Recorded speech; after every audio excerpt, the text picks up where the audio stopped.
आपण बघत आहात AKP न्यूज मराठी, आपला आवाज आपली ताकद। सबस्क्राइब करा, शेअर करा, लाईक करा। AKP news Marathi.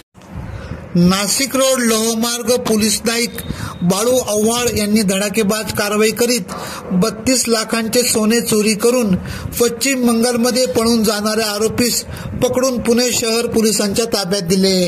याबाबत अधिक माहिती अशी की फरसाखाना पोलीस स्टेशन पुणे शहर येथे एका सराफाच्या दुकानातून 32 लाख रुपयांचे सोने चोरी करून मुख्य आरोपी अमित पाल वय 21 राहणार पश्चिम बंगाल हा मुंबईहून हावडा एक्सप्रेसने पळून जात असल्याची माहिती फराज खाना पोलीस स्टेशनचे पोलीस निरीक्षक शिंदे यांनी नाशिक रोड लोहमार्ग पोलिसांना कळविली होती।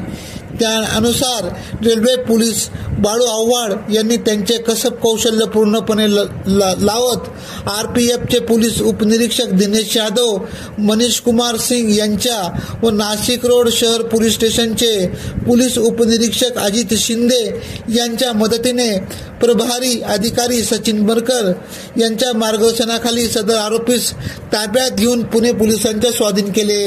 या कारवाईबाबत सर्वत्र कौतुक करण्यात येत असून पोलिसांवर कौतुकांचा वर्षाव करण्यात येत आहे। AKP न्यूज साठी ब्युरो चीफ अनवर खान पठाण, नाशिक।